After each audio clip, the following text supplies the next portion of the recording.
secara ruhaniyah, faksa dan mungkar, jenengan tidak akan melalaikan Allah. Nah, ketika hatimu sudah tidak melalaikan Allah, dalam kurung selalu ingat pada Allah, nggak mungkin Pak jasadmu iku laku maksiat, nggak mungkin nyolong barangi wong, nggak mungkin.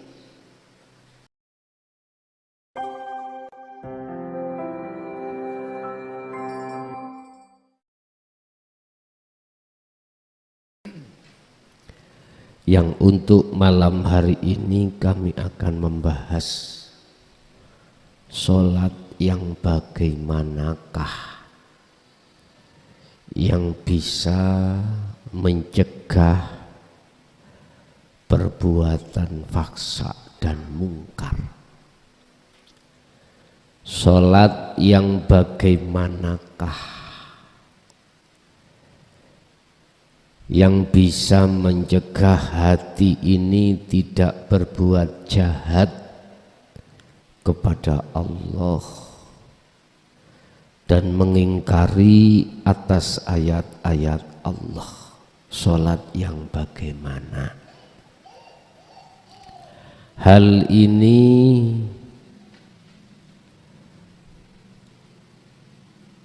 termaktub di dalam surat Al-Ankabut,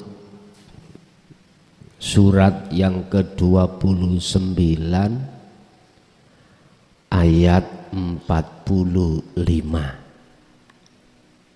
Surat Al-Ankabut surat yang ke-29 ayat 45.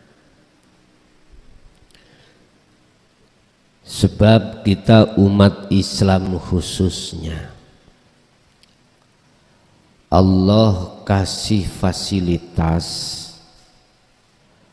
Allah kasih jalan setiap hari untuk bertemu Allah. Setiap hari kita diberikan waktu untuk bertemu Allah secara syariat 5 waktu yang terkenal disebut sebagai sholat maktubah, sholat yang diwajibkan. Tetapi umat Islam seluruh dunia mayoritas tidak bisa memanfaatkan jalan atau fasilitas tersebut untuk bertemu Allah, tidak bisa. Sebab apa? Ada kemungkaran di dalam hati kita. Ada keingkaran terhadap hati kita terhadap ayat-ayat yang menjelaskan supaya hati ini tinggalkan selain Allah. Itu kita ingkari, alias kita tolak. Dan atau mayoritas umat Islam menolak ajaran Rasulullah di jalur hakikat makrifat. Ini persoalannya. Akhirnya baik kita yang merasa alim, merasa tidak alim, merasa kaya, merasa tidak kaya, merasa jadi pejabat atau merasa jadi rakyat, nggak bisa bertemu Allah di situ.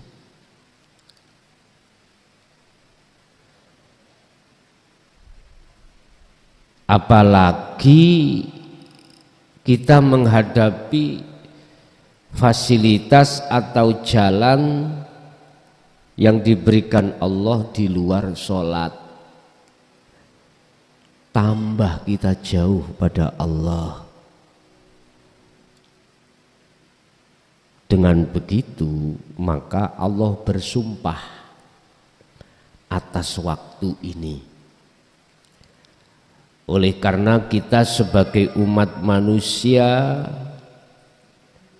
selalu lalai pada Allah di setiap saat dan waktu, maka Allah bersumpah atas nama waktu. Sampai Allah bersumpah seperti ini Bapak Ibu, saking nemeni manusia. Olehnya dia melalaikan Tuhannya. Saking nemeni, bahasa Indonesianya apa? Hah? Saking nemeni, sungguh terlalu. Manusia selalu melalaikan Allah, melalaikan Tuhannya, akhirnya Allah bersumpah atas nama waktu. Wal asri, demi masa. Innal insana, sesungguhnya banyak manusia iku lafi husrin, sungguh dalam kerugian yang besar. Mengapa Allah bersumpah mengatakan kerugian yang besar bagi umat manusia? Waktu demi waktu hatinya lalai dari Tuhannya. Maksudnya lalai, hati kita tidak sadar apa yang muncul dan timbul baik di dalam diri kita maupun dari orang lain, makhluk lain. Itu yang berkuasa adalah Allah.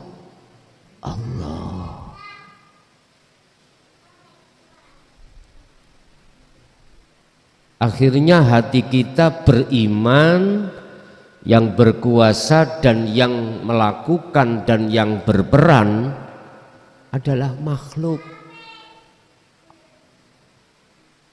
Tatkala jatuhnya iman kita terhadap makhluk, inilah Pak Bu yang dikhawatirkan oleh Rasulullah, kita jatuh di syirik khafi seperti ini. Ini ya bunayya, hei anak putuku, la tusyrik billah, jangan ada di dalam hatimu menyekutukan Tuhanmu, mengadakan Tuhan selainnya. Ada iman dalam hati kita terhadap Sang Esa ini, ya Bapak Ibu. Andai kata nafsu itu tidak diizinkan Allah untuk menggoda kita, aku yakin Anda tidak akan pernah terjerumus di dalam iman selain Allah. Mengapa Allah mengizinkan nafsu untuk menggoda kita? Itu semata-mata kita sudah berjanji pada Allah, berjanji setia hanya beriman padanya. Akhirnya kesetiaan itu perlu diuji oleh Allah. Wa minan nasi may yaqulu, sebagian besar di antara manusia itu mengatakan amantu billah, beriman pada Allah, setelah diambil perjanjian kedua belah pihak, yaitu kita tidak akan pernah beriman selain Allah. Akhirnya Allah menguji kesetiaan kita dengan bentuk mengutus nafsu dengan membawa bisikan-bisikan, apakah kita akan beriman tetap terhadap Allah atau selain Allah. Tapi akhirnya seluruh umat manusia, mulai Nabi Adam sampai keturunan Nabi Adam, semua terjerumus dalam bisikan hawa nafsu. Kalau toh memang begitu Bapak Ibu, sekarang solusinya adalah bagaimana kita keluar dari pengaruhnya hawa nafsu. Secara otomatis Allah memberikan satu solusi terhadap kita sebagai hamba yang sudah terlalu lama kita terjerumus di atas jalan nafsu. Fatalaqqa Adamu mir Rabbihi kalimatin. Mau tidak mau kita harus menerima bimbingan dari Allah yang sifatnya bimbingan qad tabayyana rusdu minal ghayy. Itulah betul-betul bimbingan yang membebaskan ruhaniyah kita dari belenggunya hawa nafsu, perbudakannya terhadap hawa nafsu, biar menjadi budaknya Allah, biar keluar dari kegelapan menuju terang benderang. Berhubung ini banyak manusia yang menolak, maka jangan heran jikalau kita yang masuk dalam kelompok menolak tersebut, walaupun kita kelihatannya orang yang paling alim di dunia, itu kita tidak akan pernah bisa masuk di dalam surat Al-Ankabut ayat 45 terkait sholat yang bisa mencegah perbuatan keji pada Allah dan perbuatan ingkar pada Allah. Gak bisa. Kelihatan tampilan kita secara fisik meyakinkan,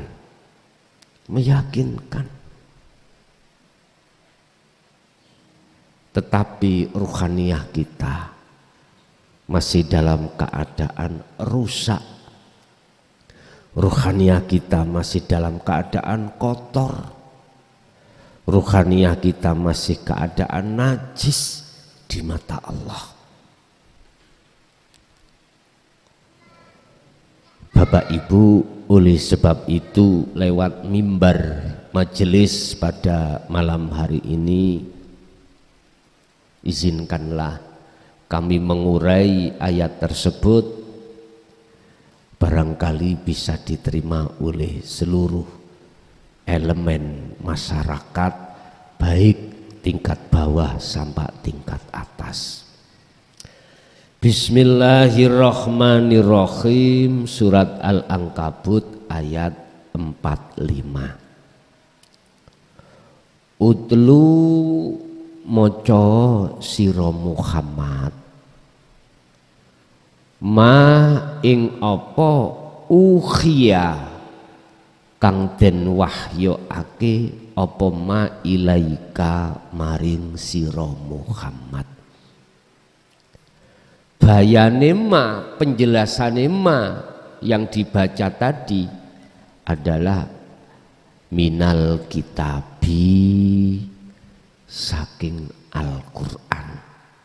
Kitab hayati ayat-ayat wahyu dari Allah. Bacalah Al-Quran itu wahyu yang diturunkan terhadapmu Muhammad, sebab di dalam wahyu Allah itu banyak mengandung rahmat, mengandung petunjuk supaya hatimu tinggalkan selain Allah dalam konteks iman, supaya hatimu tidak beriman terhadap selain Allah. Jikalau ada iman selain Allah, biar keluar dari hatimu, biar keluar. Itulah Bapak Ibu yang kumaksud ajaran dinut tauhid. Itulah ajaran dinul haq. Itulah ayat-ayat yang bersifatkan hukum hakikat supaya bisa menghantarkan dirimu menuju makrifat pada Allah. Berarti kita tidak cukup membaca Al-Quran ini secara lisan dibaca, enggak, tapi kita hayati apa makna yang terkandung di dalamnya. Yang makna tersebut adalah hidayah dan rahmat untuk mengeluarkan iman Anda yang ada di dalam dada selain Allah ini. Kalau ini sudah diterima, maka wa aqimis sholah, tegakkanlah sholat. Sholat yang dimaksud di sini adalah ad-du'a. Ad-du'a yang dimaksud di sini adalah menghadap terhadap Allah. Menghadap. Secara syariat wa aqimis sholah ay al-maktubah. Inilah yang dimaksud sholat 5 waktu. Al-maktubah yang diwajibkan. Berarti enggak boleh ditinggalkan secara syariat. Wa aqimis sholah secara hakikat as-sholah ay ad-du'a, yang dimaksud ay ad-du'a tidak minta tapi menghadap. Ud'uni madhepo sira ing ingsun, kata Allah. Jikalau kau betul-betul menghadapnya terhadapku, kata Allah, fastajib, maka apa yang kau butuhkan itu akan aku sembadani, aku kabulkan. Jadi menghadap dulu bertemu Allah, baru doa itu terurai, permintaan itu terurai di mata Allah. Wa aqimis sholah, temuilah Allah. Kalau kita ambil kedua-duanya syariat ya sak hakikate, berarti gini Pak. Ketika kita aqimis sholah, menjaga sholat 5 waktu, ruhaniyah kita, hati kita harus bertemu Allah. Sebetulnya itu mudah. Untuk bertemu Allah itu sebetulnya mudah. Olehnya sulit itu kita bikin sendiri. Allah sudah katakan, Idza sa'alaka ibadi Muhammad, tatkala hambaku bertanya tentang aku, jawablah.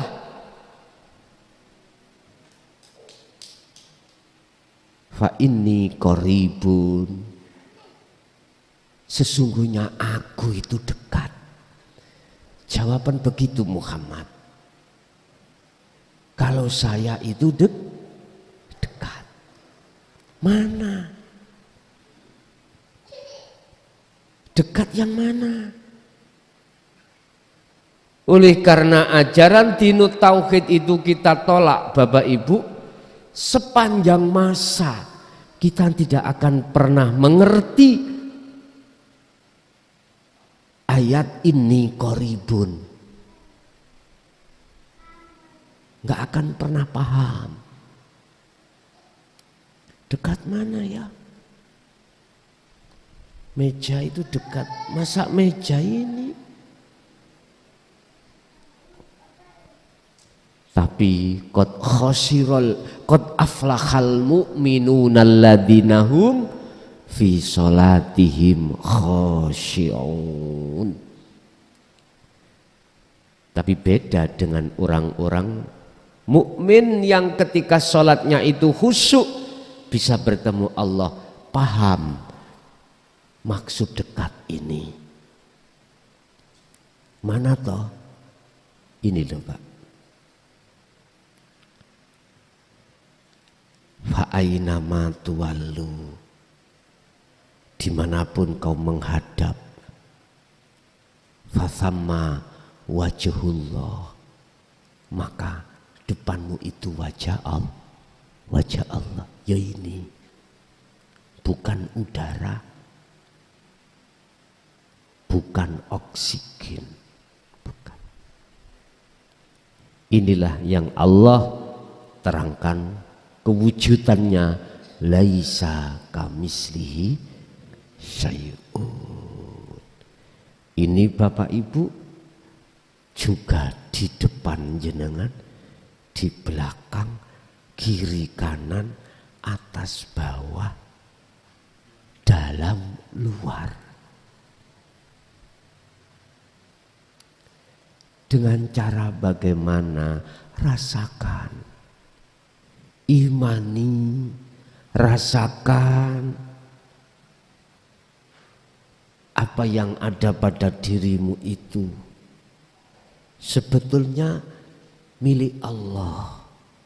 Pergerakan itu milik Allah, penglihatan milik Allah, pendengaran milik Allah, dan lain sebagainya.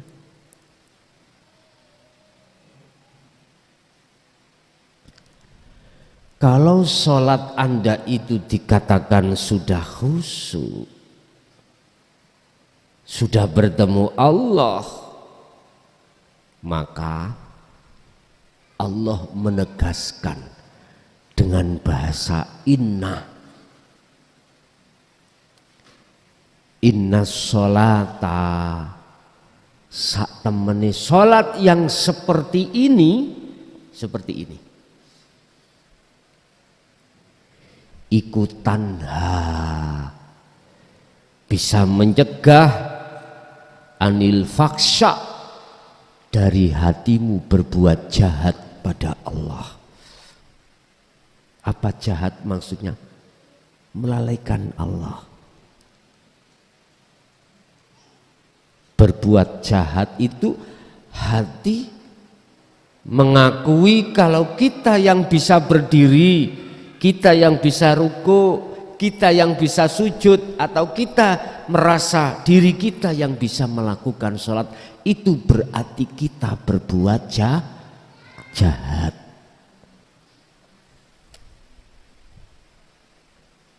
Tapi yang dimaksud sholatnya orang yang beruntung tadi, yang bisa bertemu, hatinya selalu menggelora, merasakan apa segala tindakan di dalam sholat itu hanyalah milik Allah. Inna sholati wa nusuki wa mahyaya wa mamati lillahi rabbil alamin.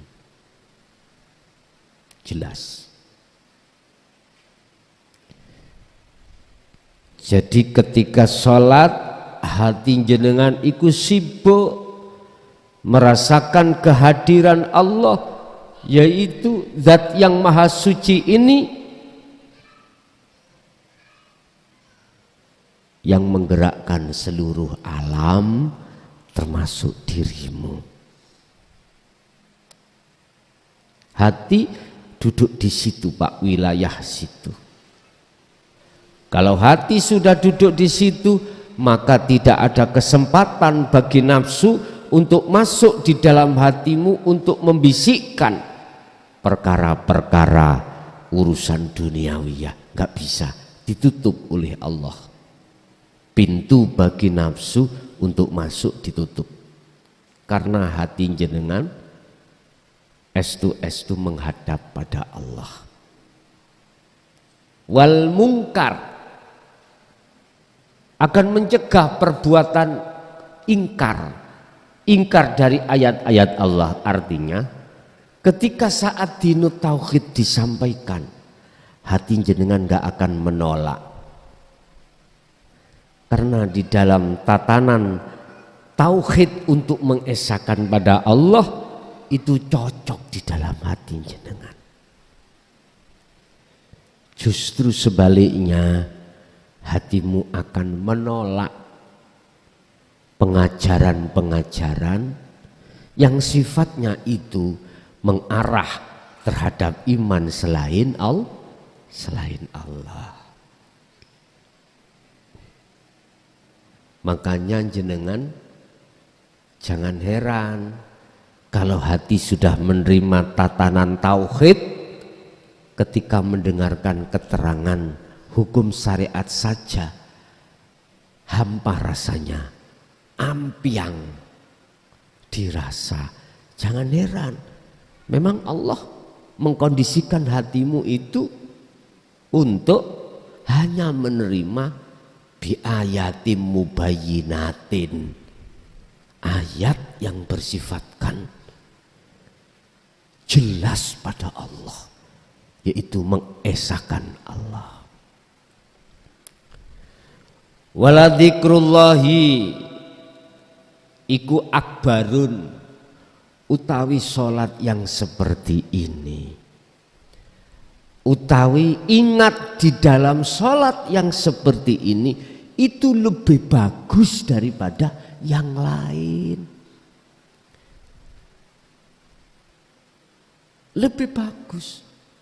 Umpama jenengan iki sendirian Pak, sholat yang memenuhi target usul pada Allah, itu lebih baik Anda itu satu rakaat itu dibanding dengan, padahal ini satu rakaat, seumur hidupmu melakukan sholat tapi hatimu itu lalai dari Allah. Lebih baik ini, walaupun satu rakaat. Tapi jangan disimpulkan udah satu rakaat aja satu umur, yang penting ketemu habis itu tidak sholat. Bukan begitu maksudnya. Tetap itu kita jaga. Ayatnya wa aqimis sholat, tetap. Ini tadi perbandingan kok Pak. Waladzikrullahi akbar. Salat yang seperti ini apa? Salat yang khusyuk itulah Pak. Waladzikrullah. Ingat yang seperti ini ketika di dalam salat bertemu Allah, ini lebih baik, lebih besar daripada perkara yang lain. Artinya perkara yang lain jenengan sholat satu umur 1000 tahun tapi nggak pernah ketemu pada Allah, nggak pernah khusyuk. Wallahu tawi Gusti Allah iku ya'lamu dat kang wicaksana ma ing apa tasnauna kang do agawe sira kabeh. Agawe maksudnya ruhaniyah, tasnaun. Allah lebih mengerti mana di antara hatimu yang betul-betul sholat khusyuk atau tidak khusyuk.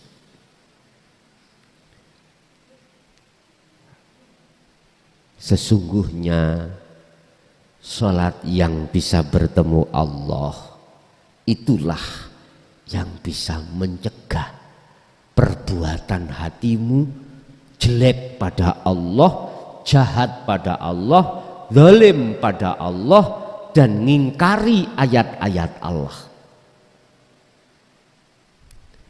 Berarti siapapun kita, tatkala sholat kita belum betul-betul khusyuk, maka faksa wal mungkar mesti jalan terus. Ini Bapak Ibu. Makanya leres dawuh sing wonten pujian niku kuwi nek ngaji aja syariat bloko. Wau disetel tembe burine bakal sengsara, akeh kang apal Quran hadise. Nek wis apal Quran hadise, rumangsa alim, rumangsa pinter dhewe, maka gampang ngafirne wong liya. Akeh kang apal Quran hadise, terus seneng ngafirke marang liyane. Akhirnya orang yang tidak sependapat, tidak mengikuti dia, dianggap kafir. Anggap kafir.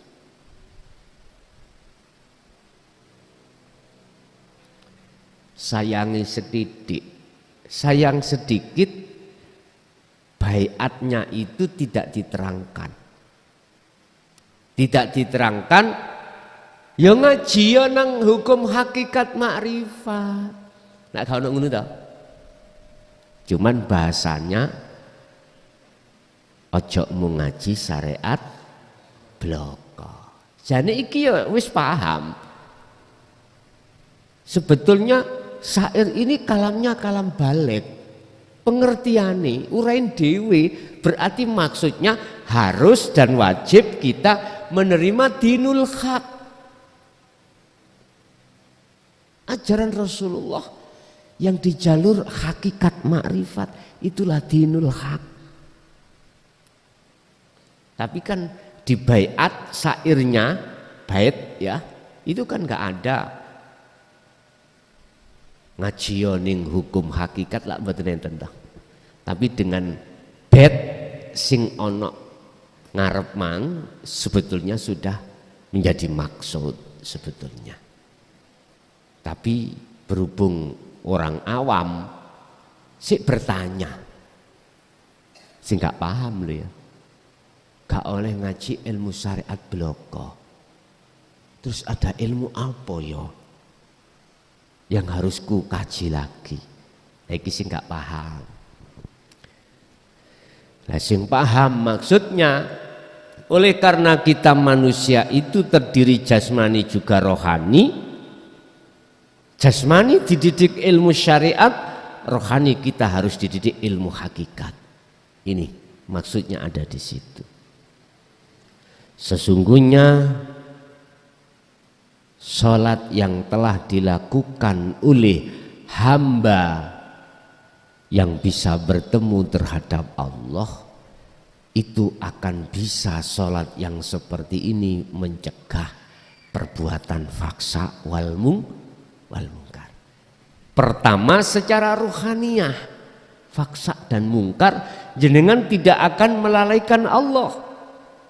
Lah, ketika hatimu sudah tidak melalaikan Allah, dalam kurung selalu ingat pada Allah, nggak mungkin Pak jasadmu iku laku maksiat, nggak mungkin nyolong barangi wong, nggak mungkin.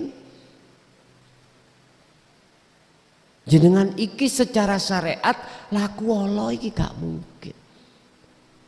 Karena sumber pancaran dari ruhaniyahmu itu adalah husnul a'mal, nataiju husnul ahwal min qalbin zahid. Sumber yang muncul dalam hatimu laku yang baik, maka jasadmu iku ikut baik. Tomak yoga, hasud yoga, takabur yo tidak. Istilah bahasa jiwit orang yo enggak akan, karena sibuk hati kita selalu berzikir, ingat terhadap Allah. Bapak Ibu hadirin, kesimpulannya mohon maaf untuk sementara waktu itu kami belum bisa ngaji terlalu banyak waktu, harus kami batasi. Nek wis metu kelemun wis langsung kula simpul nih. Tahu kelemun nggih? Kelemun gitu. Ini wau bareng dari, tapi Allah masih memberikan kesempatan untuk bertemu. Kesimpulannya, lakukan sholat itu dengan khusyuk. Caranya, ketika Anda takbiratul ihram sampai salam, kita kan sudah dibimbing, ini wajah tuwaj, iya. Hadapkanlah hatimu pada wajah Allah. Artinya hanya lewat zikir sirul asrar, merasakan, mengimani bahwasanya Allah di dalam dan di luar dirimu itulah